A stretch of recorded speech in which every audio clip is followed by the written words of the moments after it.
I'm telling you guys right now, the reason I'm the best in the world is because my mind is stronger than everyone in the division. And still the undisputed UFC welterweight champion of the world, Kamaru, the Nigerian Nightmare.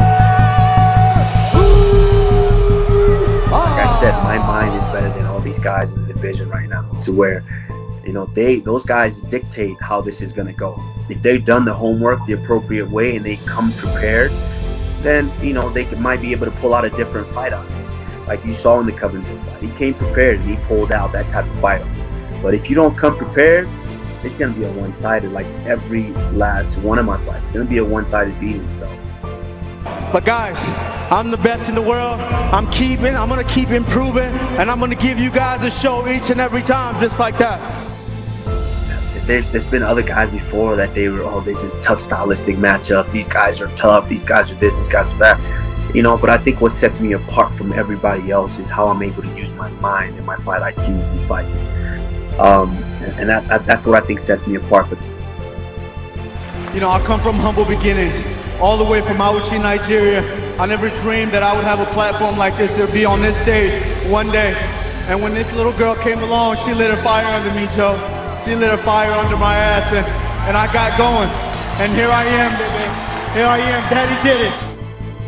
Once I got out of college, started wrestling on the Olympic scene, I started running into like MMA superstars, having them bring me out to help them train. I was like, man, like, you know, I could kind of do this. Like, I'm training hard, going overseas, wrestling at these tournaments, and if you happen to win these wrestling tournaments with all these tough Russians and all that, you getting like $2,000-3,000. And I'm going over here helping these UFC fighters, and I'm dominating them through their training camp. I'm really beating them up. Are there some names that you would know that you were training with? Yeah, you know, the first guy that the highest level guy that I really trained with was Sugar Rashad Evans. Mm-hmm. And I trained with him, and it wasn't like I was dominating him or anything like that, but I trained with him and helped. I went out there to give him work, and I gave him good work to where, you know, and then he talked to me after and was like, man, why don't you do this? Why don't you come out for this? And I was just like, I was still a little bit afraid of it on the inside. It's like, nah, man, I don't know about that. I want to stick with wrestling. And then these dudes go out and make millions of dollars or $500,000, and I just trained my life out and went over here and got $2,000-3,000. I'm like, nah, something ain't right. We gotta switch up. And so eventually, man, I just made the decision to make that transition. With great power comes great responsibility, and I was not the guy who I didn't grow up thinking, you know what, I'm gonna be the first of this, the first of that. You know, God gives you these gifts. God puts you in certain places at certain times for you to inspire, motivate certain people. When I was growing up in Nigeria, there was no way in hell you could tell me that you will grow up, live in America, and become the UFC, the first African-born champion of the world. And it's, how rare is it to be the first of anything nowadays? So to be that first one to go out there and set the tone that, hey, this could happen. You know, you don't have to, just because you're in this situation now in Nigeria to where you're farming and you know, don't know how you're gonna eat next week, or there's no light. There is light at the end of the tunnel. So being that figure, being put in that situation, it's amazing, and it's monumental, and something that I definitely do not take lightly. Yeah, of course you got to create a character, people to ride to. Like, look at The Rock.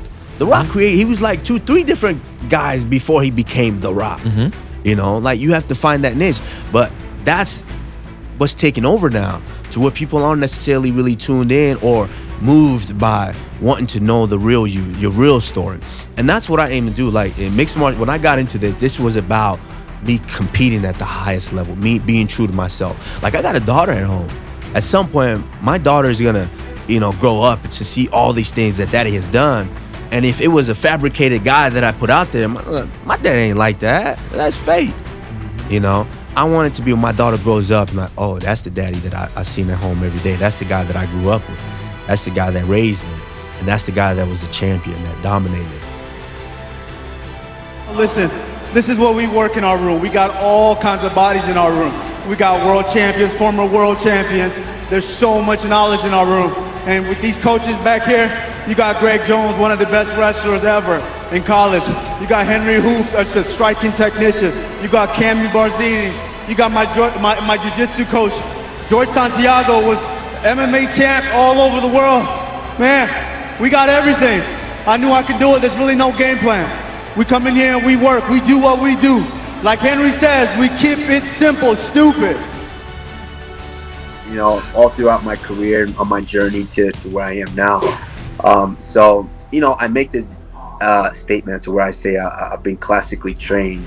And what I mean by that is, you know, I've been fortunate enough to be around some of the legends of the sport. I mean, being around Rashad Evans, you know, actually learning from him and picking up certain tips. Guys like Eddie Alvarez and George Santiago, Jay-Z Cavalcante. You know, I truly believe I was blessed and I was classically trained, and you know, and being able to learn from all of these guys. That's just how it is. You know, at the end of the day, people, especially now in this society that we live in right now, people, they believe what they believe. They follow what they want to follow. So all I can do is go out there and do my job, which is win.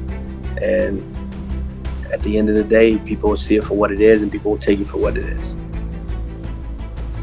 Because when I got into this, it wasn't for, legacy. It wasn't for fame or money or anything of that nature. It was just simply to compete and prove that I am the best, that I can be the best at my time. And so that was my mindset, and I still my mindset. You know, that's the biggest thing that drives me is competition. So as long as there's competition out there, and as long as and that's the biggest thing, I have to be honest with myself. So as long as I'm honest with myself and still capable and able to do it, I want to be the best. You know, it's like I said, the story of my career. You know, I've been the guy who's been able to change up at that drop of a dime, to get that weight back down, be the guy to go in there as a replacement for a title fight, who, knowing that there's a 99% chance that I might not fight, go out there, cut weight and make weight, you know, in order to do that. So I've always been that guy, and that's not going to change. Now, I'm going to be honest, I might not be the best striker in the world, I might not be the best pure wrestler in the world, but when it comes to mixing this up, I'm the best welterweight on the planet right now. And it all goes back to what my mom used to say: Rome was not built in a day. It all takes work. You have to continue to work, and you have to understand while you are working that it's not going to happen overnight, that it's going to take time. And with the effort and with the applied work, it's you're going to get there.